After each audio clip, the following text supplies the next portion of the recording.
Today, we're diving into a technology that's radically transforming, well, everything. And it all kicks off with one simple but incredibly powerful question. I mean, really think about that. What if we had a tool so precise it could scan a 3 billion letter instruction manual, find a single typo, and just fix it? And we're not talking about computer code here. We are talking about DNA, the biological source code that makes you, you. For the longest time, this was pure science fiction. But you know what? It's not anymore. There's a revolutionary technology called CRISPR, and it's giving us the power to edit the very blueprint of life. We're talking about a tool that could potentially cure diseases like sickle cell anemia, create crops that can survive a drought, and maybe even give us direct control over the levers of evolution itself. Okay, so let's get into it. To really wrap your head around how CRISPR works, we've got to first understand the code that it's editing. The simplest way to think about it?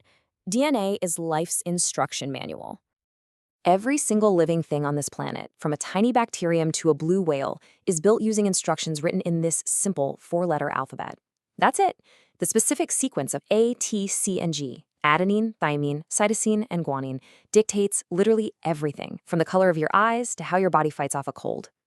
But, just like in any long document, sometimes there are typos. We call them mutations.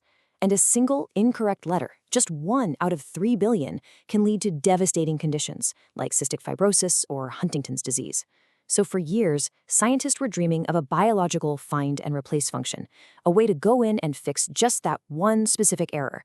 And that dream led them to a very unexpected place. See, the big breakthrough didn't come from inventing something brand new in a lab. Nope. It came from discovering something ancient, a war that's been raging for 1 billion years between bacteria and the viruses that hunt them. It turns out, bacteria have this incredibly sophisticated immune system to defend themselves. Buried deep inside the bacterial genome, scientists found these really weird, repeating bits of DNA. They called it CRISPR. It's a mouthful, I know, but basically, bacteria use this spot to store little snippets of DNA from viruses that attacked them in the past.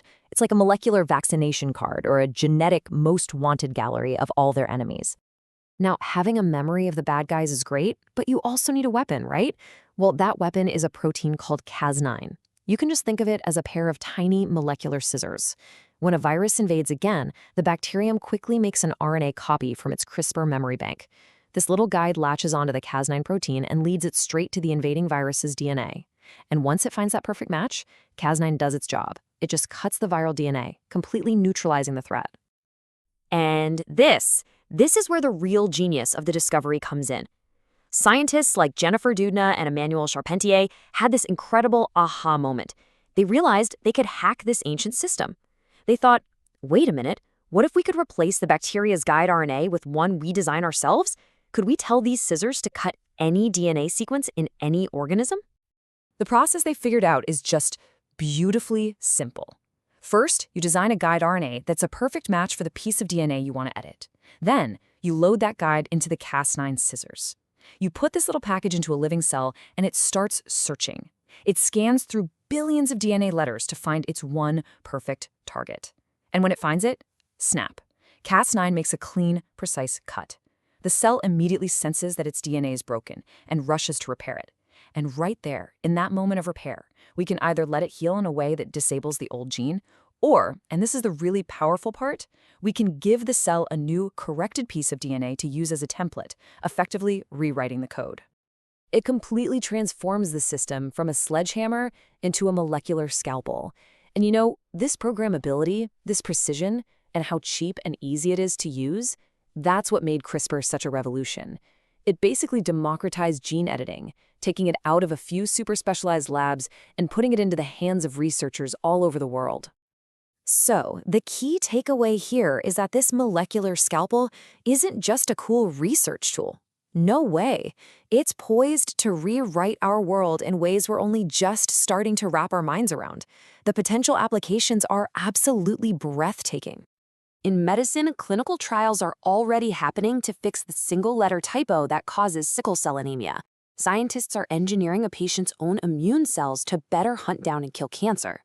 In agriculture, CRISPR is creating disease-resistant rice, longer-lasting tomatoes, and even hornless cattle to make farms safer for the animals. Environmental scientists are even exploring using it to control malaria-carrying mosquitoes or to wipe out invasive species. The potential is just immense. But, and this is a huge but, with the power to rewrite the code of life comes an enormous, enormous responsibility. And this is where all those science fiction scenarios start to feel very, very real, sparking one of the most profound ethical debates of our time. The entire debate really boils down to this one critical distinction. On one hand, you have somatic editing. Think of this as treating a single patient. You edit cells in their body, like blood cells, to cure their disease. These changes are not passed on to their children. But then there's germline editing. This is totally different. This is editing an embryo, an egg, or sperm. Any change you make here will be in every single cell of the person who is born, and, this is the key, it will be passed down to all future generations. You're not just treating a patient anymore, you're fundamentally altering the human gene pool. For the most part, the global scientific community agreed we should not cross that germline editing line, at least not yet. But in 2018, that line was crossed. A scientist in China announced he had used CRISPR to edit the embryos of twin girls, making a change he claimed would make them resistant to HIV. The news sent shockwaves around the entire planet. It drew widespread condemnation and really forced a global reckoning with the fact that this technology was moving way faster than our ability to regulate it. So this is the question that we are all now faced with. The genie is out of the bottle. This incredible, powerful technology exists. So how do we, as a global society, draw the lines? Who gets to decide which diseases are okay to cure, and what's a desirable enhancement? And who makes sure that everyone has access to this so we don't create a future where only the rich can afford to edit their way to biological advantages? Ultimately, CRISPR forces us to look in the mirror and confront the most fundamental questions about who we are. This isn't just some new gadget for the lab. It's a technology that challenges our very definition of health, our relationship with nature, and in the long run, it may actually change what it means to be human. The code has been cracked, and the power to rewrite it is now, for the first time, in our hands. The story of what we do with that power is just beginning.